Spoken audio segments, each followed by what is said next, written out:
Então vem e toma o teu lugar. Hoje eu reconheço quem tu és.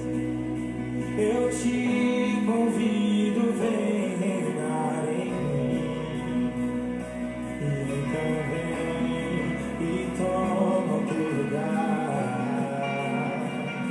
Então vem e toma o teu lugar.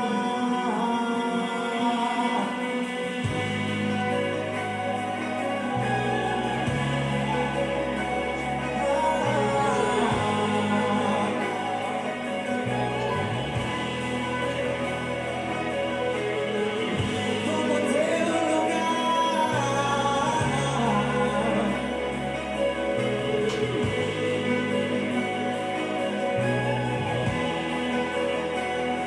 minhas vontades eu não quero mais viver. Eu sou tão dependente.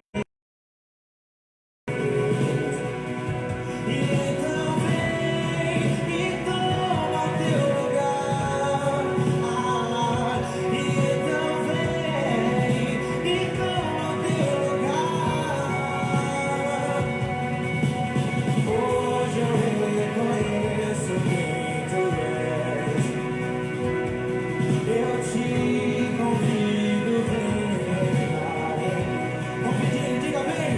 E então vem e toma o teu lugar. Diga então vem e então vem e toma.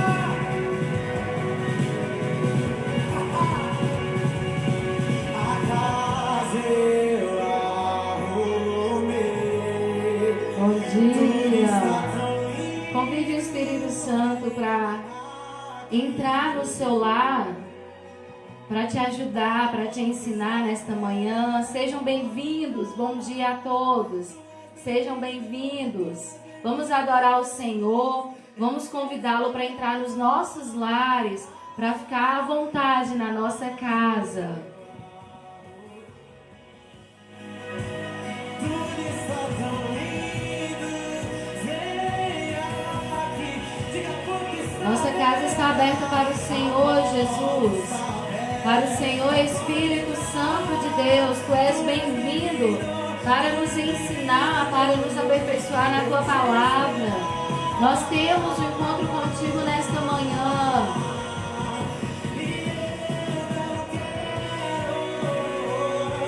Que as coisas dessa terra brilhem mais que as eternas. Brilhem mais que as eternas. Não quero que as coisas dessa terra brilhem mais que as eternas. Convide o Espírito Santo de Deus ao encontro dele marcado conosco nesta manhã, com a nossa família. Ó Espírito Santo de Deus, nós te louvamos, nós te agradecemos por estar conosco, por ser o nosso Consolador. Pai, nós pedimos que o Teu Espírito esteja nesta manhã em cada lar, em cada casamento.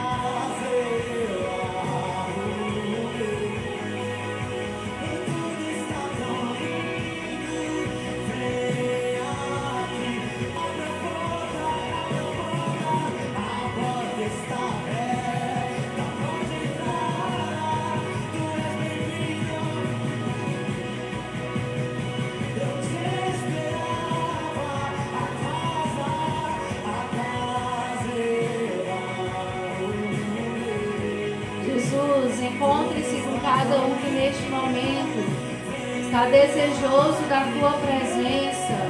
Encontre-se, Pai. Toque os corações, traga uma transformação genuína. Nós te clamamos nesta manhã. Nós te clamamos, Espírito Santo de Deus. Que todos os impedimentos caiam por terra em nome de Jesus. Coisas dessa terra brilhem mais que as eternas. Brilhem mais que as eternas. Não quero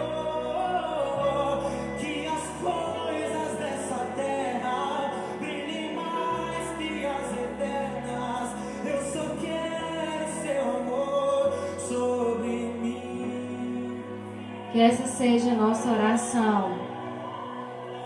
Que não sejamos convencidos pelo mundo, por aquilo que o mundo tem ensinado, mas que nós tenhamos uma mente renovada por meio da palavra de Deus. Uma mente instruída pela palavra de Deus. Amém? E nós vamos dar início à nossa escola bíblica dominical. Nós vamos continuar o estudo da semana passada. Houve pedidos, houve necessidades para que nós estendêssemos um pouco mais esse estudo. E eu louvo ao Senhor porque Ele falou a muitos corações. E nós podemos receber muitos testemunhos daquilo que o Senhor tem feito nos lares. Daquelas pessoas que têm se permitido ser instruídas pelo Espírito Santo de Deus. E eu agradeço muito ao Senhor, porque isso cada vez mais confirma que Ele é vivo e Ele pode atuar na vida daqueles que assim desejarem, na vida daqueles que estiverem à sua disposição. Amém? Então nós vamos dar sequência. Nós falamos na semana passada de infidelidade conjugal, inimigo silencioso. Como que o inimigo ele vai sorrateiramente convencendo, criando estratégias, ele vai suavemente trazendo as armadilhas para aprisionar os casais e de repente prendê-los como numa teia de aranha. E falamos da vigilância que cada um de nós precisamos ter para não colocarmos o nosso cônjuge em uma situação de vulnerabilidade. Precisamos ter esse cuidado na questão do flertar, né, que é onde tudo começa, você baixar a guarda. O comprometimento condicional, você não está plenamente comprometido com o seu cônjuge. A ausência e frieza emocional, você não se preocupar com as necessidades do seu cônjuge. E é uma sequência, né? Tivemos aí também, à medida que você não se preocupa, vem o quê? A perda do interesse sexual, o desrespeito e a autossuficiência espiritual. Falamos da questão de não brincarmos com isso, porque nós não podemos nos achar plenamente fortes. A Bíblia diz que aquele que está de pé, cuide para que não caia. Então, se você não viu o nosso primeiro estudo sobre infidelidade conjugal, a parte 1, eu quero te convidar a assistir, tem no nosso canal do YouTube, Igreja Batista em Carlos Chagas, e tem também aí no Facebook, você pode assistir conosco. E hoje nós vamos dar sequência, nós vamos falar da infidelidade conjugal e quais as consequências, dentre muitas consequências, né? Além de um lar desfeito, além da dor, do sofrimento, da vergonha, quais são as outras consequências que a infidelidade conjugal traz para a família? Por que para a família? Porque não é só o cônjuge que é afetado. Toda a família é afetada por conta da infidelidade conjugal. Reforçando alguns conceitos que nós aprendemos. Adultério. Vem do latim adulterium, dormir em cama alheia. E nós temos visto que nesse tempo as pessoas não têm considerado mais como um desvio de conduta o adultério. As pessoas hoje elas entendem como algo muito comum. É muito fácil e nós sentarmos numa roda e de repente as pessoas falarem sobre adultério, sobre traição e falarem, olha, mas todo mundo trai. Quem não traiu um dia vai trair. Né? Todo mundo traz, isso faz parte da natureza humana, só que nós nos guiamos pela palavra de Deus. Ainda que a sociedade queira trazer como algo normal a infidelidade conjugal, nós nos baseamos pela palavra de Deus. Infidelidade conjugal nada mais é do que quebra de pacto, é quebra de aliança. E quando nós quebramos um pacto, quando nós quebramos uma aliança, nós não estamos quebrando apenas um pacto com o nosso cônjuge. Nós quebramos um pacto com Deus. Lá em Malaquias, foi um texto que nós utilizamos muito durante as nossas ministrações sobre casamento, Malaquias 2,14, diz assim: e cada um de vocês pergunta, por quê? É porque Deus sabe que você tem sido infiel à sua esposa, a mulher com quem casou quando era moço. Ela era sua companheira, mas você quebrou a promessa que fez na presença de Deus, de que seria fiel a ela. Então aqui Malaquias 2,14, só reforça aquilo que nós temos falado. Embora o mundo queira normatizar a infidelidade conjugal, a Bíblia fala que isso não é normal. Nós quebramos um pacto primeiramente com o Senhor. Porque esse pacto, antes de ser feito um com o outro, ele é feito com o Senhor. É uma quebra de aliança, é um rompimento de aliança. No bannerzinho que foi feito para a divulgação, tem uma aliança quebrada, porque é justamente isso que acontece. A infidelidade conjugal, ela quebra a aliança. Aliança primeiramente feita em Deus e no altar de Deus, e a aliança e o compromisso feito com o cônjuge. Êxodo, capítulo 20, versículo 14. Êxodo 20, versículo 14, quando Deus ele entrega os 10 mandamentos, na verdade ele entrega toda a lei, mas os 10 mandamentos nós poderíamos dizer que seria a lei magna, seria o resumo de tudo aquilo que Deus espera do seu povo. Diz assim: e não cometa adultério. Não cometa adultério. É interessante nós pegarmos os 10 mandamentos para nos basearmos no estudo de hoje, porque antes de ser uma invenção humana, nós temos visto que o casamento foi algo instituído por Deus. A família foi algo instituído por Deus. E se foi algo instituído, criado por Deus, ele como criador tem um manual e ele dá as diretrizes para que ele funcione bem. Então, não cometer adultério ou não adulterarás é uma ordem divina, é uma ordem que vem dos céus para a terra. É uma ordem que vem de Deus para nós. Graças a Deus, irmã Cleusa, que a senhora está gostando do estudo. Então, não cometer adultério é uma instrução divina para as nossas vidas. E é muito interessante nós pensarmos que tudo que Deus faz é bom. Tudo que Deus faz é proteção para as nossas vidas. Há muitas pessoas que questionam as orientações de Deus para nós. Mas, quando Deus nos dá uma direção, quando Deus nos dá uma ordem, quando Deus nos dá um princípio, nesse princípio que Ele nos dá, nessa ordem que Ele nos dá, há ali intrínseco, ali, juntamente com esse princípio, juntamente com essa proibição, uma proteção para as nossas vidas. Há uma proteção para as nossas vidas. Quando nós não atendemos a direção de Deus, a orientação de Deus, nós ficamos vulneráveis. Tenho usado muito a questão da vulnerabilidade, de muitas vezes nós colocarmos o outro nessa condição, ou nós mesmos nos colocarmos nessa condição. O que é vulnerável, gente? É sujeito a ser atacado. Nós nos colocamos na linha de frente para sermos atacados. Nós nos colocamos numa situação de fragilidade.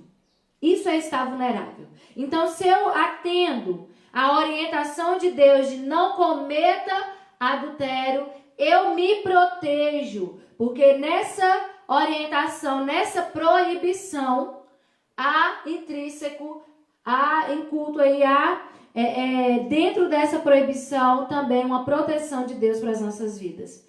Por que proteção, Marielle? Porque o adultério, ele traz consequências. O adultério traz consequências que, se não termos cuidado, consequências que se arrastam por toda uma vida, consequências que se arrastam por toda uma geração. E hoje nós vamos ver algumas dessas consequências. Existem muitas consequências, mas hoje eu separei 3 consequências decorrentes do adultério. 3 consequências decorrentes do adultério. Vamos abrir nossa Bíblia em 2 Samuel, segundo livro de Samuel.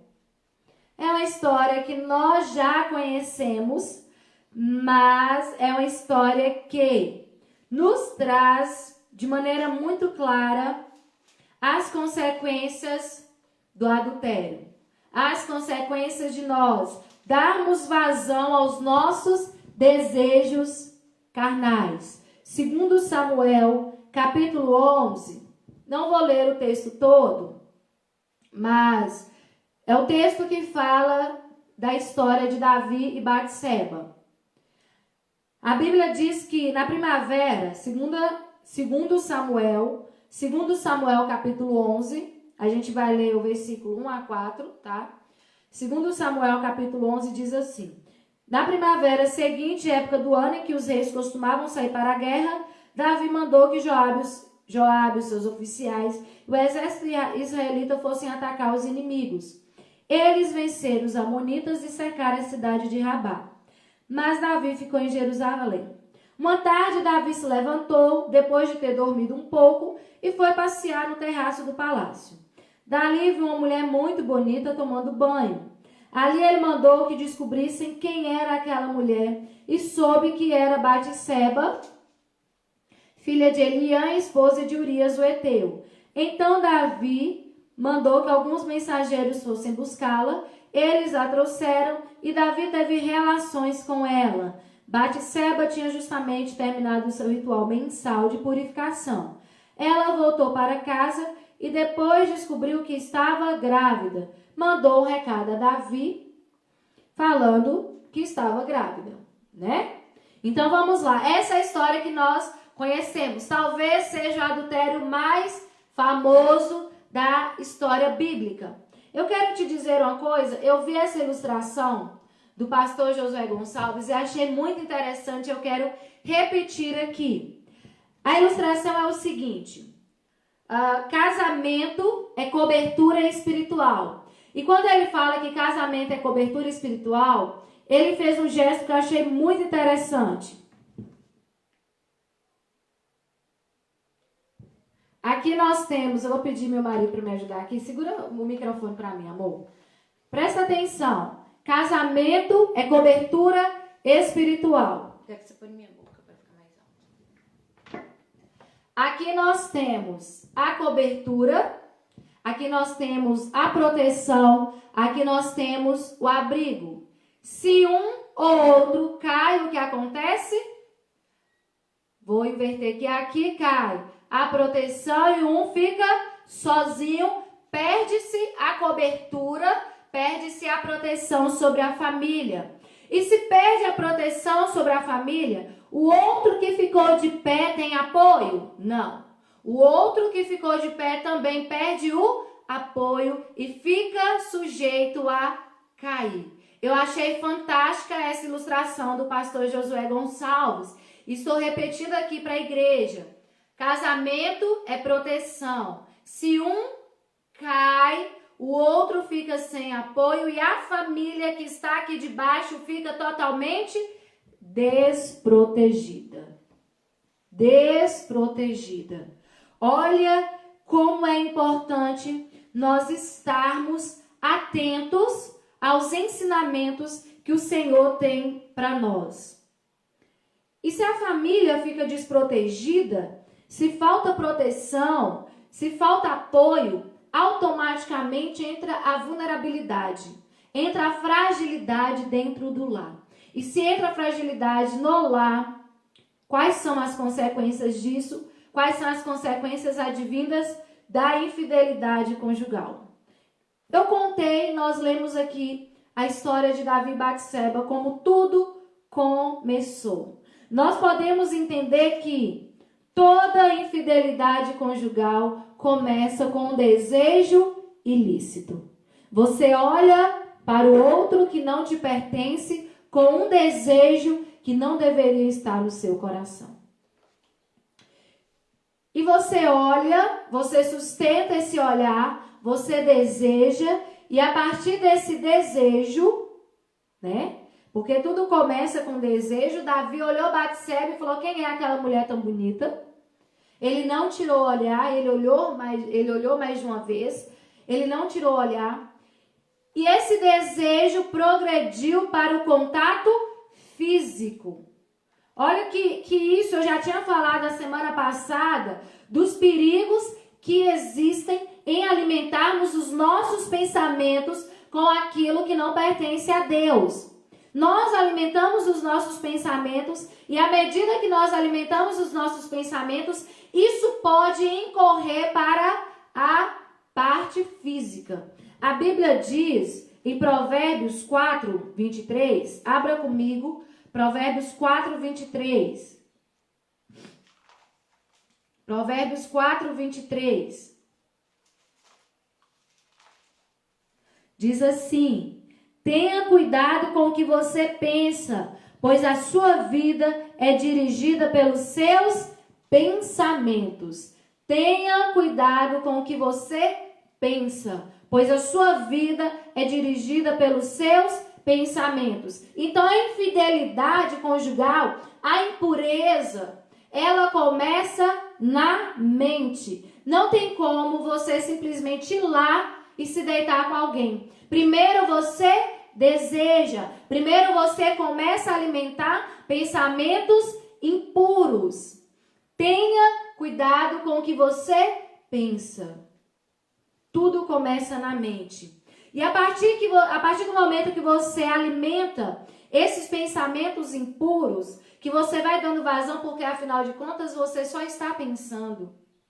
A Bíblia diz que nós precisamos levar todo o nosso pensamento cativo ao Espírito Santo de Deus. A nossa mente é o campo de batalha. E tudo começa pelos nossos olhos.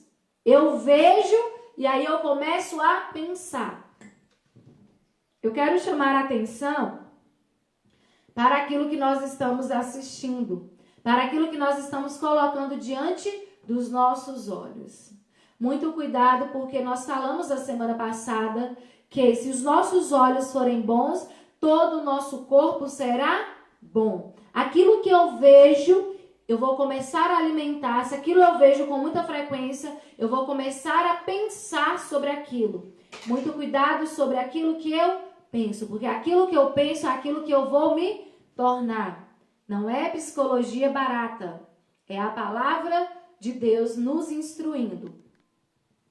Então aí, gente, a imoralidade, a infidelidade, ela sempre vai começar com um desejo. Ela sempre vai começar com a vontade. Ela sempre vai começar com um olhar que durou mais tempo do que deveria. Ela sempre vai começar com a intencionalidade. E aqui eu quero chamar a atenção para todos os aspectos. A maneira que eu me visto, eu posso provocar no outro aquilo que eu não deveria provocar. A maneira que eu olho para o outro, eu posso em minha mente despertar desejos, despertar vontades que não deveriam estar ali. Então é um cuidado de não me colocar nessa situação de vulnerabilidade e também não colocar o outro nessa circunstância. Relembrando, vulnerável é frágil. Colocar o outro numa posição de ser atacado. Você está sujeito a ser atacado. E aí, quais são essas consequências? Se tudo começa na mente, se eu não cortar imediatamente, muito cuidado com o que você pensa. O que você pensa é o que você se tornará. Se eu não cortar isso imediatamente, eu vou sofrer algumas consequências. E eu não trouxe todas as consequências, mas eu trouxe 3 que eu entendi que são muito importantes nos atermos. Primeira coisa, eu vou endemonizar o meu leito. Para aqueles que são casados. Nós que somos casados. Se submeter à infidelidade conjugal, e presta atenção, a infidelidade conjugal não se consome no contato físico. a infidelidade conjugal, ela se consome na mente. Se você começou a pensar, a desejar o outro, a desejar a outra, para você, sendo casado, sendo alguém comprometido, você já está sendo infiel. Eu não fui ainda para a cama com ele, eu não fui ainda para a cama com ela. Mas se os seus pensamentos divagam com aquela pessoa, a Bíblia diz que você já está sendo infiel. É a palavra de Deus. O próprio Jesus diz que o homem que olha para uma mulher com desejo, ele já está cometendo adultério. A mulher que olha para o homem com desejo, já está cometendo adultério. Então, nós nos baseamos na palavra de Deus. Não tem esse negócio de o mundo diz. Nós não queremos saber o que o mundo diz.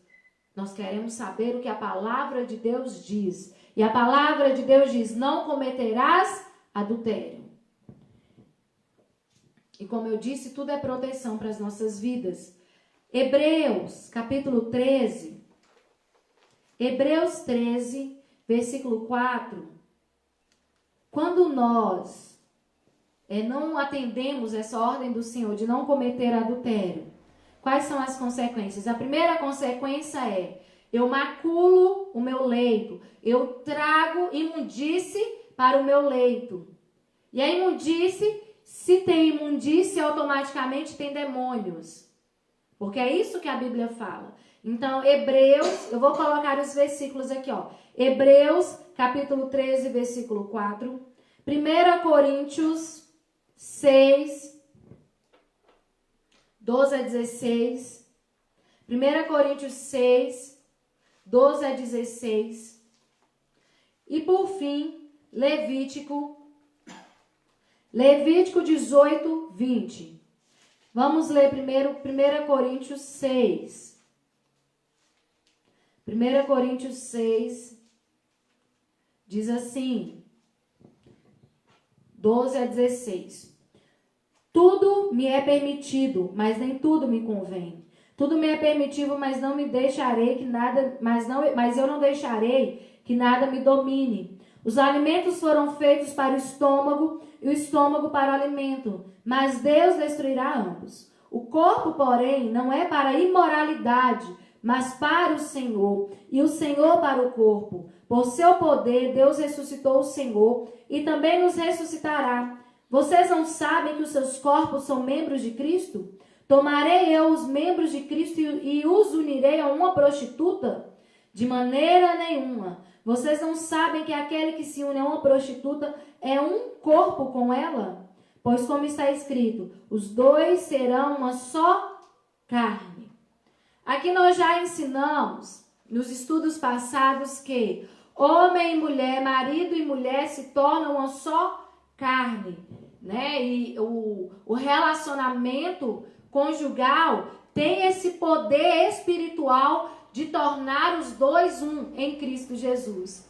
Só que, se nessa relação a dois, entra uma terceira pessoa, a Bíblia diz que com quem nós nos unimos, nós nos tornamos uma só carne. E aí nós podemos entender a questão do adultério. O que é adultério? É você adulterar aquilo que era puro, é você sujar, é você não tornar puro aquilo que era limpo. Você traz uma impureza para aquilo que era limpo. E essa terceira pessoa, dentro do casamento, sim, mas quem está se relacionando é ele. Não. Lembremos sempre que os dois são um. Essa terceira pessoa dentro do casamento, ela adultera aquilo que Deus fez puro. E quando essa terceira pessoa, ela chega no casamento, ela traz consigo tudo de ruim. Tudo de ruim. E se ela traz consigo tudo de ruim, a Bíblia diz que aquele que se deita com a prostituta se torna um com ela. Isso traz impureza, isso traz sujeira para o leito que deveria ser puro, que deveria ser sem mácula. Isso demoniza o leito conjugal. Por quê, Marielle? Você está falando que se demoniza sim. Porque você traz para o seu leito conjugal, você abre uma porta espiritual para os demônios da prostituição. Você traz uma legalidade para dentro do seu casamento. Quando você abre essa porta, porque a Bíblia diz que marido e mulher são um. Mas, se nesse eu abro essa porta para que entre uma terceira pessoa, para que traga sujeira, traga imundice, traga tudo que não presta para dentro do leito matrimonial, que deveria ser puro, eu abro uma porta para demônios da prostituição. E daí que a gente percebe que muitos casais, nessa questão da prostituição, muitos casais já não conseguem se satisfazer sexualmente. E aí entra a questão da insatisfação sexual, porque o marido está ali com a esposa, mas ele sempre vai querer uma terceira pessoa, uma quarta pessoa, e é um ciclo que vai se repetindo, porque há um demônio de prostituição dentro desse leito matrimonial, que a Bíblia diz que deveria ser puro, que deveria ser sem mácula. Mácula nada mais é do que sujeira. A Bíblia diz que o leito matrimonial seja puro. Então, quando nós abrimos brecha, abrimos espaço para que entre esse demônio da promiscuidade dentro dos nossos lares, dentro dos nossos leitos conjugal, é extremamente perigoso. O primeiro perigo que nós corremos é endemonizar a nossa cama, o nosso leito. Eu falei a questão do adultério, né, no latim, que significa dormir em cama alheia. E aí nós usamos a figura da nossa cama de casal. Né? Os dois dormem numa cama de casal. Se um dos cônjuges sai daquele lugar, e aqui eu não falo apenas fisicamente, mas a alma, o espírito dele não está ali com o seu parceiro, com a sua parceira, ele está em outro lugar, ele está em outra cama. E ele, quando ele deita em outra cama, não necessariamente fisicamente, mas com os pensamentos, com o sentimento em outra, ele está dando espaço para que demônios entrem na cama, no leito do casal. É muito perigoso. Hebreus capítulo 13, versículo 4, os irmãos já têm aí escrito, diz assim, olha, que o casamento seja respeitado por todos. Eu gosto dessa outra versão, que vai dentro disso que nós estamos falando, que o leito conjugal seja sem mácula. 13:4. O casamento deve ser honrado por todos, o leito conjugal conservado puro. O leito conjugal conservado puro, porque Deus julgará os infiéis. Então esse é o primeiro perigo que nós corremos. Olha lá em Levítico 18, que também já está aí. Só você voltar, que está lá no início da Bíblia. Levítico 18, versículo 20. Olha o que a Bíblia fala. Não tenha relações com a mulher de outro homem. Isso torna você impuro. Ou não tenha relações com o homem de outra mulher. Porque isso te torna impuro. Se tem impureza, se tem sujeira, nós abrimos brecha para que o demônio entre. Então, endemonizar a cama do casal. É a primeira consequência decorrente do adultério. E aí nós seguimos e vemos que se eu abro essa brecha para que o demônio entre no meu leito conjugal, automaticamente eu trago desproteção sobre a vida dos meus filhos, sobre a vida sexual dos meus filhos. Isso é muito sério. Eu usei o exemplo do pastor Josué. Casamento é proteção. Fiz essa casinha aqui. Se um cai, a casa fica descoberta. Desproteção sobre a vida sexual dos filhos. Eu tinha falado na semana passada sobre isso, de que muitos filhos, eles começam a ter um entendimento distorcido daquilo que é compromisso, daquilo que é aliança, daquilo que é pacto. Quando eles veem, quando eles participam dessa atitude desonrosa de um dos pais, ou até de ambos, porque hoje no mundo tem aquela questão chifre trocado não dói, né? Então assim, quando os filhos participam dessa desonra dentro da família, isso traz consequências espirituais gravíssimas também para os filhos. Porque o diabo, ele se aproveita dessa brecha, ele endemoniza a cama do casal, mas ele também traz laços que, se não forem quebrados, se estendem para toda a família. Olha o que nós observamos. Davi, volta lá para o primeiro livro de Samuel, volta lá e nós vamos ver que Davi, eu disse que é um dos adultérios mais comentados, né? Segundo Samuel capítulo 11, Davi, ele cometeu adultério com Batseba. Ele tomou uma mulher que não era dele, a mulher era casada, e ele tomou uma mulher que não era dele. E ali nós vamos ver que após isso, né, houve uma legalidade para que o demônio entrasse ali, e essa legalidade, ela trouxe muitas consequências para a família de Davi. Muitas consequências, porque dentro da família de Davi, nós vimos que aconteceram estupro, abuso, falta de respeito e de submissão ao pai. Nós vamos ver tudo isso aconteceu dentro da família de Davi. Filho que foi insubmisso, que não respeitou a autoridade do pai. Nós vimos o abuso acontecendo dentro da família de Davi. Nós vimos estupro acontecendo. E nós vimos também o desvio doutrinário acontecendo. Então, presta atenção. Às vezes nós estamos preocupados de que a infidelidade conjugal só tem a ver com o casal. Mas nós precisamos entender, eu falei lá no início que quando a ordem de não adulterar, a ordem de não sermos infiéis, ela não partiu do homem, ela partiu de Deus. E eu tenho entendido que nós estamos sujeitos a leis espirituais. Antes de estarmos sujeitos às leis terrenas, antes de estarmos sujeitos às leis dos homens, nós estamos sujeitos às leis espirituais. E a lei de Deus, dos mandamentos, uma das direções de Deus, uma das ordens de Deus é ordem.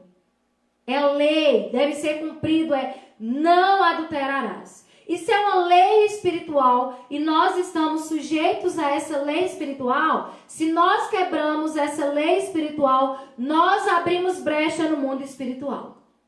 Nós damos legalidade ao diabo, porque se eu saio da jurisdição de Deus, se eu quebro o princípio de Deus, ele não pode me proteger nesse aspecto, porque eu quebrei um princípio. E eu quebrando esse princípio, as consequências, elas vêm. Então vem a questão de endemonizar, de tornar sujo o leito do casal e as consequências de os filhos estarem desprotegidos espiritualmente, desprotegidos na sua vida sexual. Distorção de entendimento daquilo que é correto, daquilo que é santo. Eu trouxe 3 exemplos dos filhos de Davi. Nós temos Amnon, que logo no capítulo 13, nós não vamos ler todo o capítulo 13, mas Amnon era filho de Davi. Davi tinha várias mulheres e com essas mulheres ele teve filhos. Amnon era filho de Davi, se apaixonou por sua irmã, meia-irmã Tamar. E ele se apaixonou por sua meia-irmã Tamar. E aí o que acontece? Ele então bolou um plano. Ele não podia ter nada com a meia-irmã dele. Ele estava apaixonado e não podia ter nada com a meia-irmã dele. E aí ele se apaixonou por Tamar e armou um plano para Tamar. Esse plano era fingir-se doente e quando Tamar fosse cuidar dele, Tamar vem cuidar de mim. Quando Tamar fosse cuidar dele, ele então a forçaria e foi o que aconteceu. Lá no final 2 Samuel capítulo 13, versículo 10, diz assim: E Aminon disse a Tamar: traga os bolos aqui para minha cama e sirva-os a mim. Aí Aminon levou. Quando ela levou, o que Aminon fez? Quando Tamar levou os bolos para Aminon, Aminon agarrou e falou: olha, vem deitar-se comigo. Ela falou: não, isso não pode acontecer. Só que, o que Aminon fez?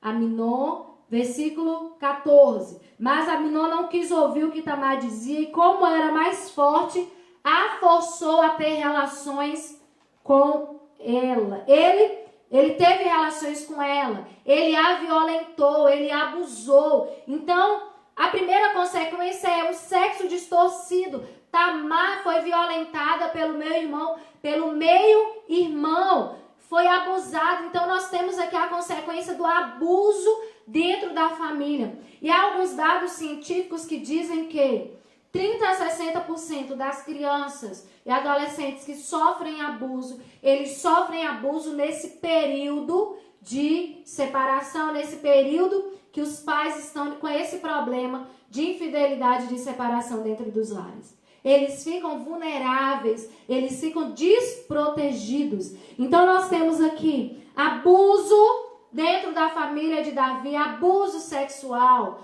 porque ali houve uma falta de proteção. E é interessante que depois que Aminon teve relações com Tamar, a Bíblia diz no versículo 15 que ele teve nojo dela e a expulsou do quarto. Só que a Bíblia também fala que um abismo chama outro abismo. Absalão era irmão de Tamar. E ele viu o estado que Tamar saiu do quarto de Aminon. E Absalão, então, teve uma ideia genuína, uma ideia criativa. Ele armou uma cilada para matar Aminon e foi isso que ele fez. Então, nós temos abuso, estupro, falta de sujeição, falta de respeito. Por quê? Falta de respeito dos filhos para com os pais. Por que falta de respeito dos filhos para com os pais? Eu quero reforçar algo aqui. A autoridade dos pais, ela é espiritual.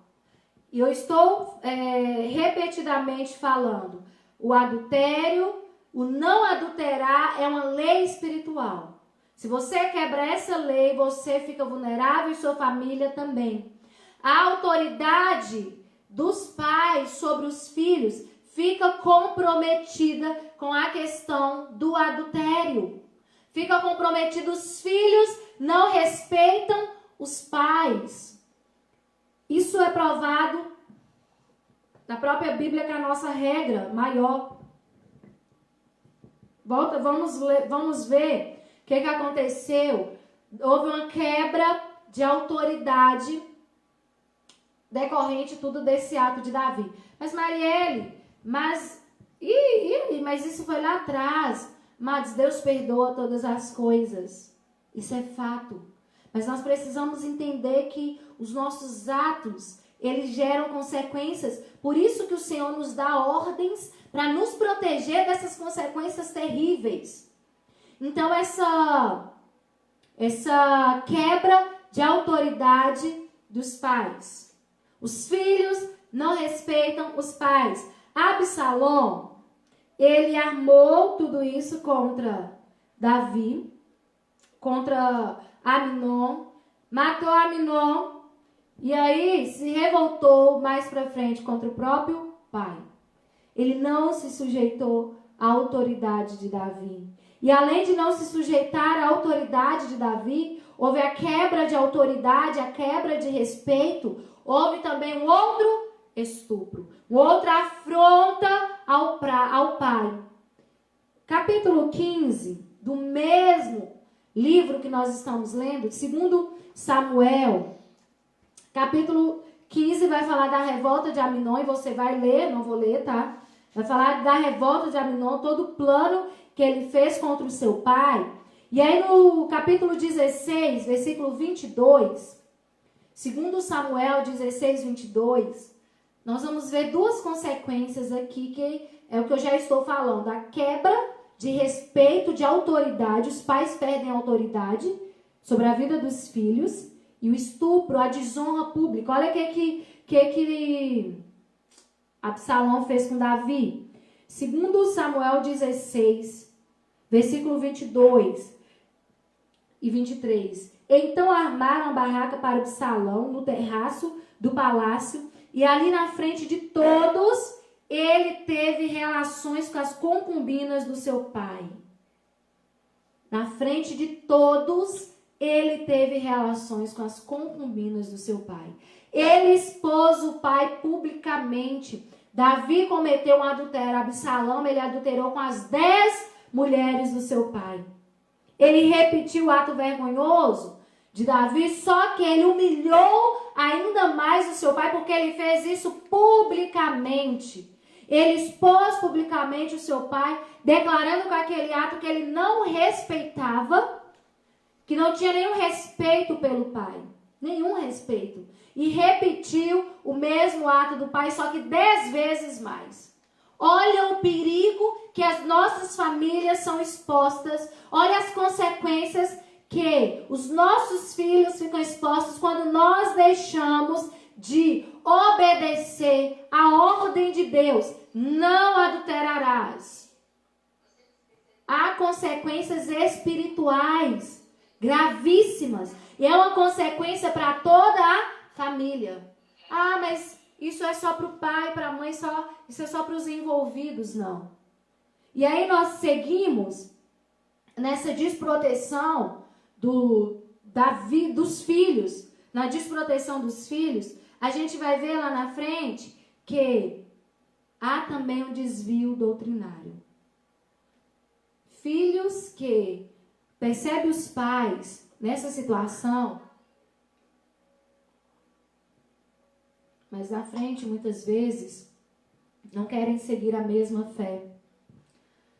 Não querem seguir a mesma orientação cristã, a mesma orientação religiosa, porque entendem que aquilo não serviu de nada para aquele casamento. É muito perigoso. A Bíblia diz que ensine a criança no caminho que deve andar, e quando ela for velha, ela não se desviará dele.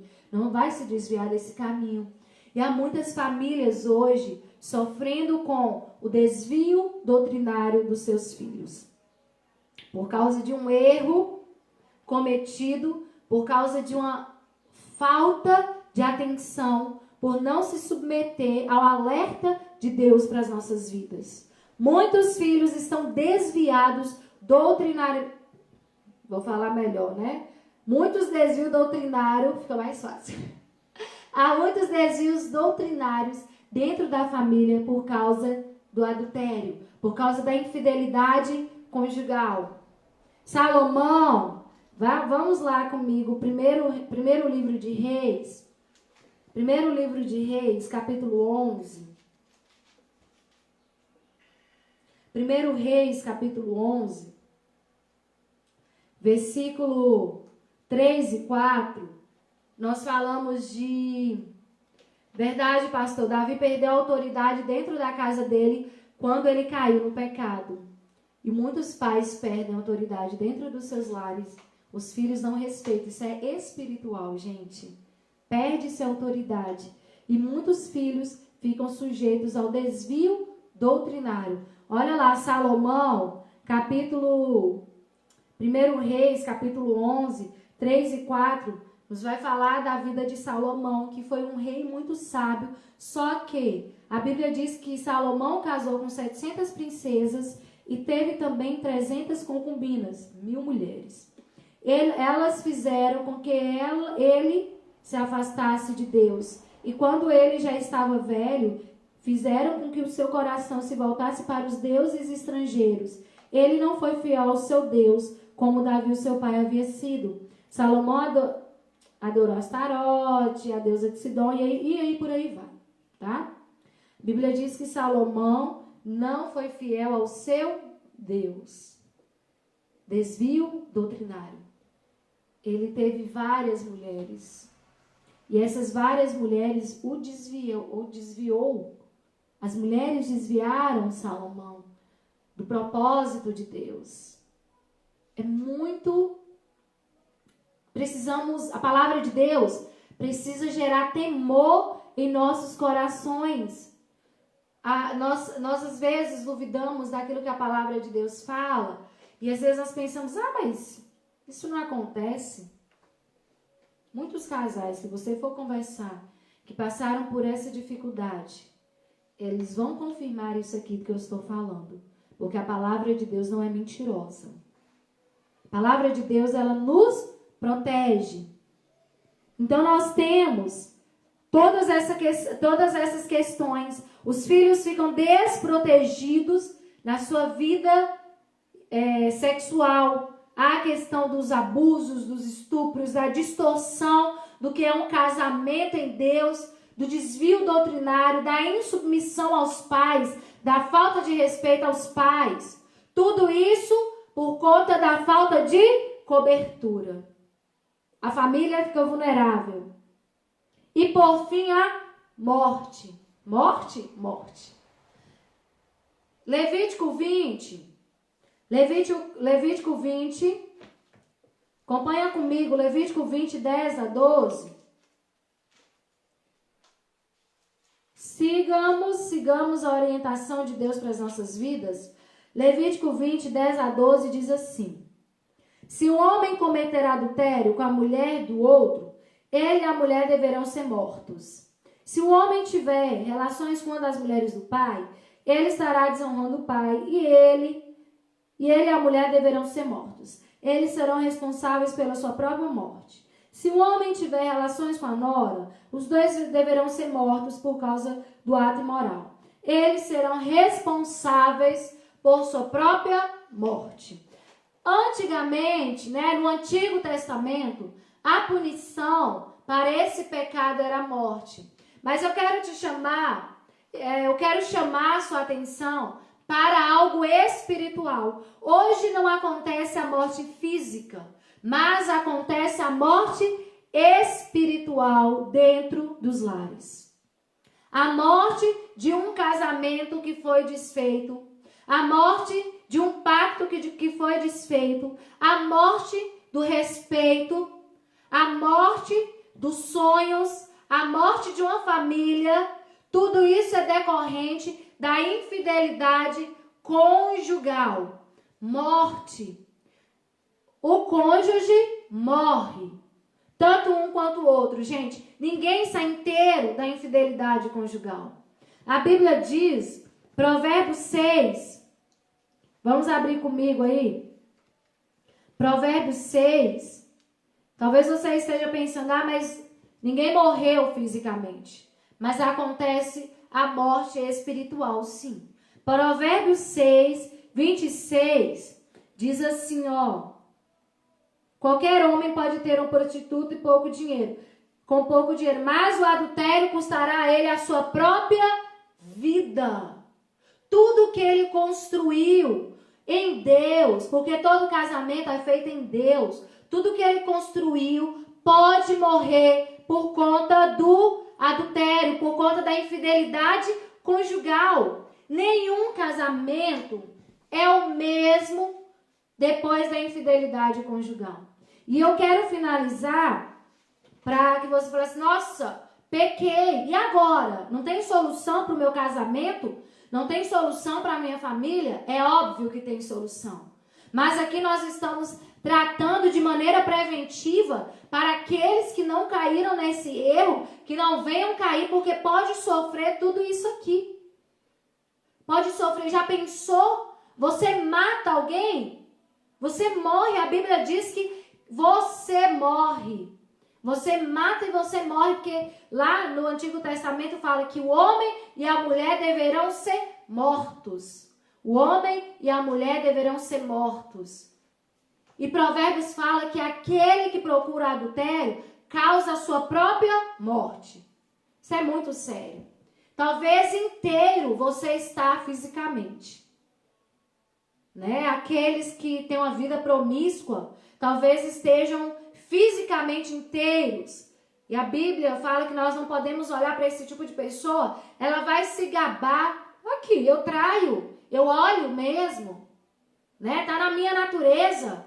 Mas a Bíblia diz que isso é pecado. E você morre sim. Você pode estar inteiro fisicamente, mas você já está morto espiritual há muito tempo.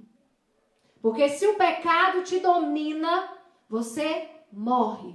Você fica distante de Deus. Espírito de morte entra sim na família. Entra porque morre tudo, gente. Nós estamos falando de algo que é espiritual. Nós estamos falando de uma lei que não foi imposta pelos homens. É uma lei imposta por Deus. Não adulterarás. E não é ir para a cama com alguém. É os seus pensamentos serem puros. Os seus olhos serem puros. As suas ações serem puras diante de Deus. É isso que a palavra nos chama a atenção. Não vamos trazer sujeira, espírito de morte. Não vamos trazer demônios para as nossas famílias. Nenhum casamento fica inteiro. Nenhum casamento. Mas eu quero te dizer que Deus pode restaurar todas as coisas. Salmo 101. Salmo 101. Versículo 2, lá no finalzinho. Versículo 2 e o início do versículo 3 diz assim: viverei uma vida correta na minha casa e não deixarei que entre nela nenhum mal. Viverei uma vida correta na minha casa e não deixarei que entre nela nenhum mal. Proteja a sua família. José, ele é o exemplo oposto ao de Davi.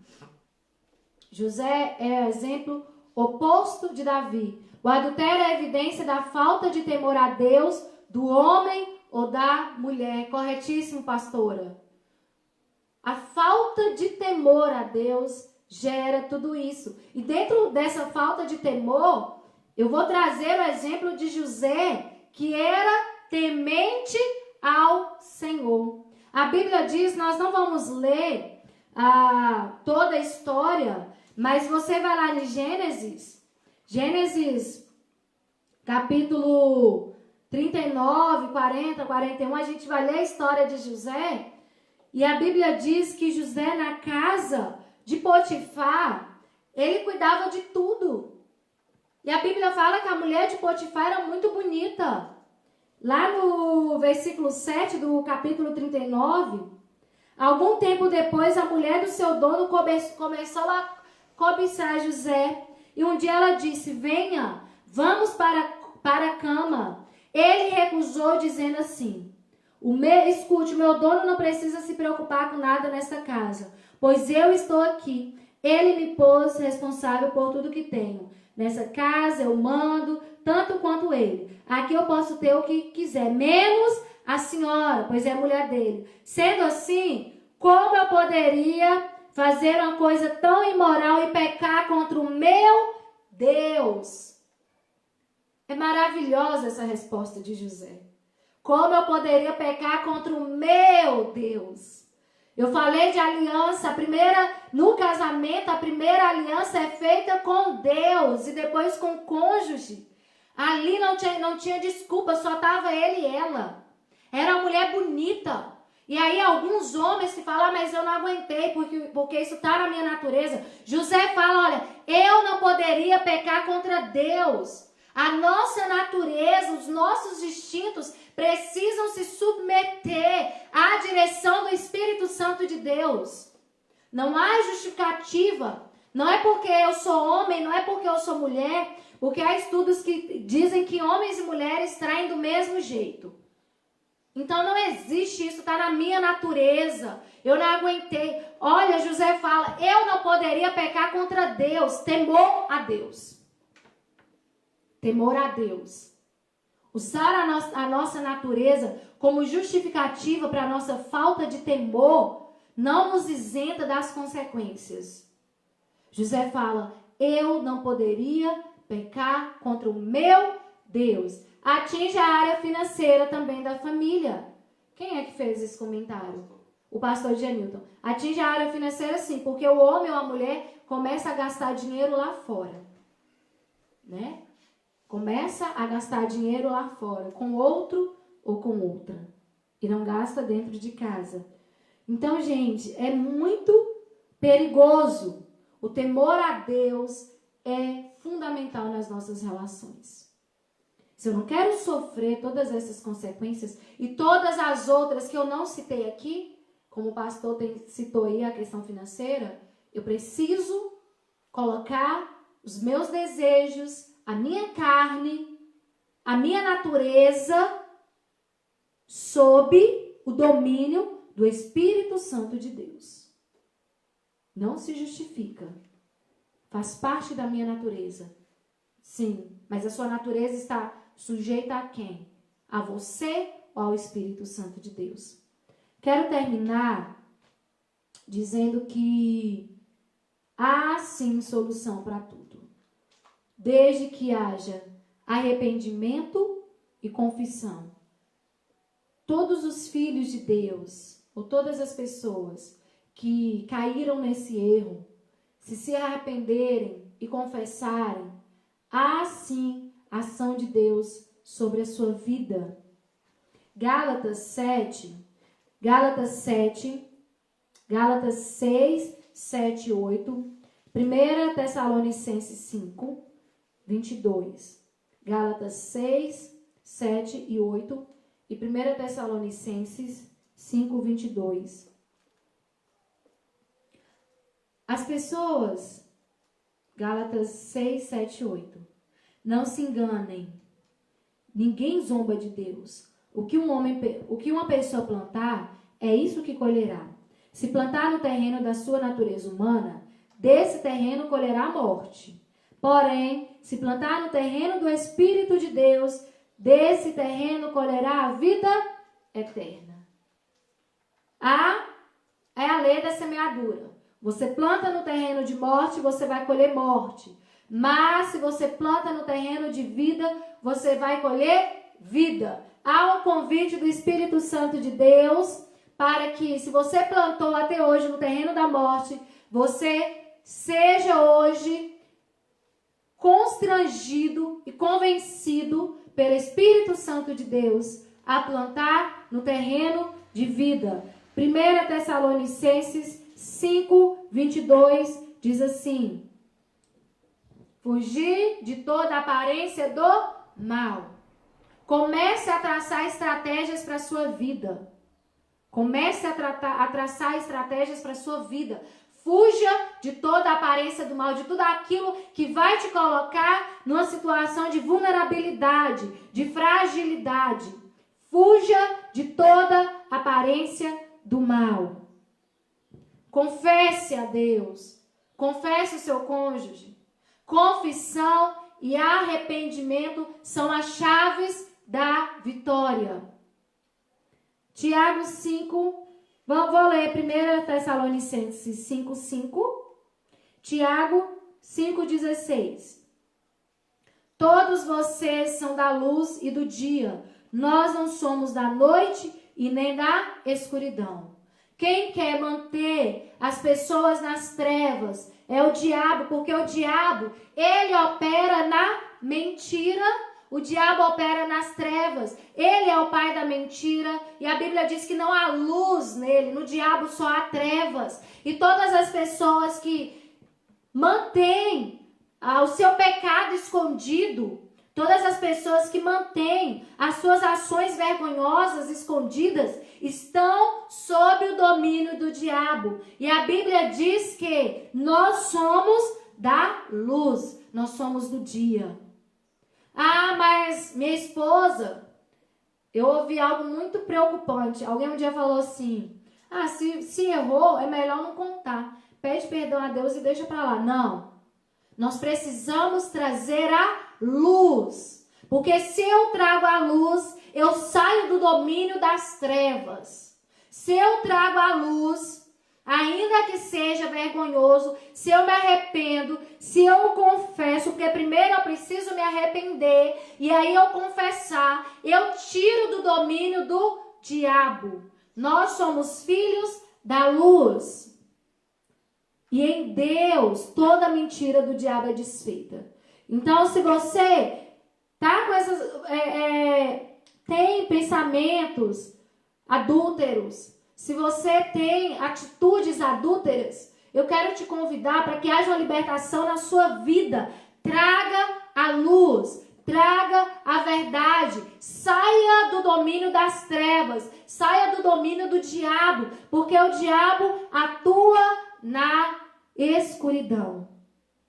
Mas Deus, ele atua na luz. Então eu quero te convidar para trazer a luz, porque nós somos filhos da luz. Tiago 5,16 diz assim: confessai os vossos pecados uns aos outros para serdes curados. Tiago 5,16. Portanto, confesse os seus pecados uns aos outros e faça oração uns pelos outros para que vocês sejam curados. Não precisamos ter medo da confissão. A confissão, ela é a chave que quebra as cadeias do diabo. A confissão, ela é a carta de alforria. É a carta que te liberta. Você confessa e o Senhor te liberta. A confissão é a chave que desfaz, que quebra as algemas do diabo. Portanto, confesse os seus pecados uns aos outros para serdes curados, sarados. Deus tem poder. Eu quero te dizer que eu falei sobre morte. Os casamentos que passaram por essa tristeza morrem. E aí, Jesus, ele te convida a recomeçar. Recomeçar. É preciso recomeçar. É preciso um novo casamento, porque Deus pode restaurar todas as coisas. Não, você não pode ter esse erro, praticou esse erro, se arrependeu, confessou, a partir daí é um novo casamento. Não podem ser as mesmas atitudes, porque aquele casamento morreu, nada será como antes. Aquele casamento morreu. E aí há necessidade de começar uma nova vida, um novo casamento em Cristo Jesus, com a mesma pessoa. Se houve arrependimento, se houve confissão, você começa um novo casamento em Deus, uma nova pessoa, novas ações, novas atitudes. E se você, graças a Deus, não errou, siga as orientações da palavra de Deus. Siga. Vamos seguir as orientações da palavra de Deus para termos casamentos sólidos, para protegermos a nossa família, para protegermos os nossos filhos, para proteger a nossa casa. O nosso casamento é cobertura. Nosso casamento é cobertura sobre a nossa família. Eu quero terminar Judas, versículo 24. Nós falamos Judas 24 porque Judas só tem um capítulo, tá? Então a gente fala Judas 24. Judas, versículo 24. Pode anotar aí. Judas, versículo 24. Diz assim: Deus pode evitar que vocês caiam e pode apresentá-los sem defeito e cheios de alegria na sua gloriosa presença. Todo o nosso apoio, toda a nossa firmeza vem de Deus. Nós não podemos ser autossuficientes espirituais. Deus pode evitar que nós caiamos. Deus pode evitar, vou colocar em primeira pessoa, tá? Deus pode evitar que caiamos e pode apresentar-nos sem defeitos e cheios de alegria na sua gloriosa presença. Vamos nos apegar a Deus, a sua palavra. E aqueles que infelizmente caíram, você não precisa, se você se arrependeu, se você teve vergonha, se você confessou, não precisa achar que acabou, porque a palavra de Deus, ela é poderosa para restaurar. A palavra de Deus, ela é poderosa para fazer tudo novo, tudo novo. A única coisa que nós precisamos é colocar a nossa família, a nossa vida no altar do Senhor. Isaías 58 fala sobre restauração, reconstrução. Eu vou usar o termo reconstrução. Deus pode reconstruir a sua casa. Deus pode reconstruir o seu matrimônio. Deus pode reconstruir a sua história. Reconstruir por quê? Porque aquilo que acabou, aquilo que estava quebrado, aquilo que estava destruído, Ele vai fazer novo. Reconstruir. E aí diz assim, Isaías 58, versículo 11 e 12. 58, 11 e 12. Aleluia, Kelly. Sim, Deus nos dá uma nova vida. Eu, o Senhor, sempre os guiarei. Até mesmo no deserto, eu lhes darei de comer e farei com que vocês fiquem sãos e fortes. Ele vai curar a doença. Ele vai trazer fortaleza para a fragilidade. Vocês serão como um jardim bem regado, como uma fonte de onde não para de correr água. Em cima dos alicerces antigos, vocês reconstruirão cidades que tinham sido arrasadas. Vocês serão conhecidos como o povo que levantou muralhas de novo, que construiu novamente casas que tinham caído. Aleluia! Meu coração explode de alegria quando eu leio essa palavra de Deus e eu declaro sobre a sua vida que teve um casamento destruído pelo adultério. A palavra de Deus diz, olha, se vocês deixarem ser guiados por mim, porque isso só vai acontecer se o Senhor guiar a sua vida, Ele diz que Ele mesmo vai reconstruir. As cidades que tinham sido arrasadas serão reconstruídas. As casas arrasadas, os alicerces antigos seriam reconstruídos. E vocês serão conhecidos como o povo que levantou muralhas de novo, como aqueles que reconstruiu casas que tinham sido destruídas. Aleluias! Nós provamos o amor de Deus por nossa família quando nós fugimos do adultério. Aleluias! Vamos temer a Deus. E eu quero te dizer, eu quero reforçar essa palavra sobre sua vida. Pessoas que talvez pensem, acabou, não acabou. Se você chamar Deus para o centro da sua casa, para o centro da sua família, você se colocando à disposição, aquele velho casamento morreu.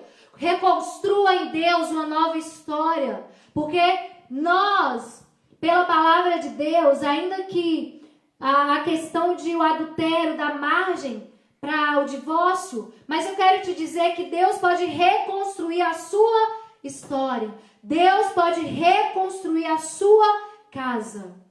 Porque o nosso Deus, Ele é um Deus de novidade. Ele é aquele que reconstrói. Ele é aquele que coloca novos alicerces. Vocês serão reconhecidos como aqueles que reconstruíram casas que tinham caídas. O nosso casamento é testemunho do poder de Deus. Se nós nunca caímos, vamos nos manter firmes e tementes ao Senhor, colocando a nossa vida, o nosso casamento no altar.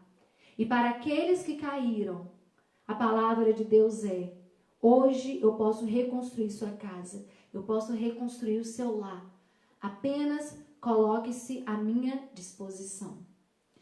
Eu quero terminar esse período e assim nós terminamos o nosso estudo sobre infidelidade conjugal. Compartilhe essa palavra. Deixe que o Espírito Santo de Deus produza em muitos lares vida, transformação. E eu quero terminar esse estudo orando ao Senhor.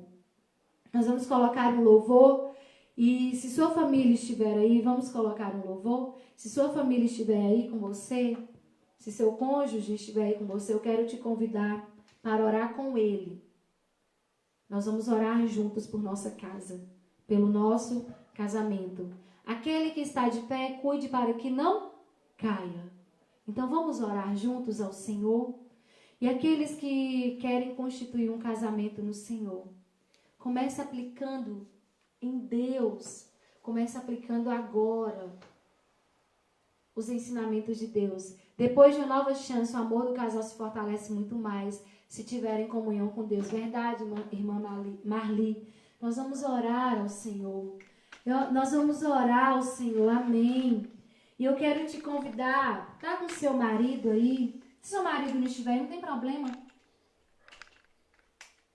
E nós vamos orar juntos. Nós somos a igreja de Deus reunidos aqui. E nós vamos orar juntos pedindo ao Senhor para que o nosso lar seja esteio, para que o nosso lar seja cobertura. Nós vamos orar juntos para que os nossos olhos e a nossa mente sejam santos, porque todos os dias nós precisamos orar assim: Senhor, purifica os meus olhos, purifica a minha mente.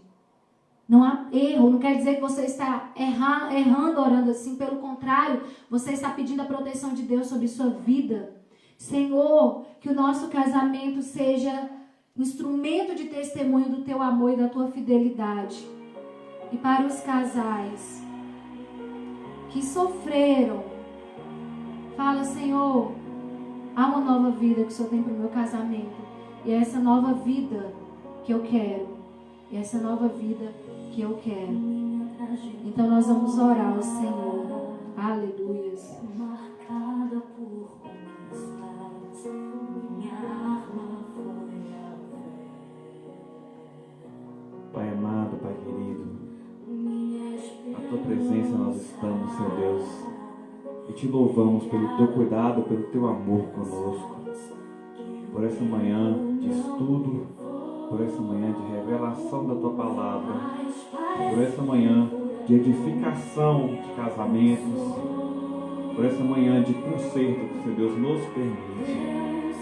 Nós queremos, Senhor Deus, estar cada vez mais diante do teu altar para cumprir a tua vontade, o teu querer dentro das nossas casas, dentro dos nossos casamentos. Pai Santo, que cada família neste momento seja abençoada por Ti e que o Senhor possa estar neste momento, Pai Santo, tocando cada lar, fazendo com que cada lar, Pai Santo, em cada situação que esteja passando neste momento, seja cuidado por Ti. Que o Espírito Santo do Senhor incomode poderosamente a vida, Senhor Deus, de cada homem, de cada mulher, que possa estar sendo tentado, Pai Santo, pelo adultério, que possa estar sendo tentado, Senhor Deus, já adulterando em pensamentos, já desejando, Senhor Deus, outras mulheres, outros homens, que não são, Senhor Deus, o seu cônjuge. Pai Santo, que cada lar, que cada matrimônio seja santo. Pai Santo, esteja abençoando toda a casa, e que toda brecha que o inimigo está encontrando neste momento seja anulada. Deus, eu quero neste momento consagrar cada família, cada casa diante do Senhor, para que o Senhor Deus esteja neste momento, Pai Santo, tocando poderosamente com o Espírito Santo do Senhor na vida, Senhor, de cada casal. Nós abençoamos, Senhor Deus, os casais que estão neste momento acompanhando essa transmissão e que está neste momento orando conosco. Que cada um, Pai Santo, seja profundamente tocado por Ti e que seja resguardado pelo Espírito Santo de Deus. Que o Senhor venha habitar dentro das casas. Que o Senhor, Pai Santo, venha reinar com liberdade na vida de cada um. E que todo o empecilho que o inimigo tem colocado, Senhor Deus, seja lançado por terra agora, em nome de Jesus. Que as cadeias sejam quebradas. Que o Senhor Deus esteja neste momento usando, Senhor Deus, cada servo teu, dentro do teu lar, colocando, Senhor Deus, cada homem, Senhor Deus, como coluna na sua casa. Pai Santo, cada homem, Senhor Deus, use a autoridade espiritual que o Senhor Deus tem dado a ele nessa terra, para abençoar a sua família, abençoar a sua esposa, abençoar os teus filhos. Eu quero neste momento estar abençoando a vida, Senhor Deus, da minha esposa. Que o Senhor Deus continue a usá-la cada vez mais, com autoridade dada pelo Espírito Santo do Senhor sobre a vida dela. Deus, eu te louvo, Senhor Deus, pelo nosso matrimônio.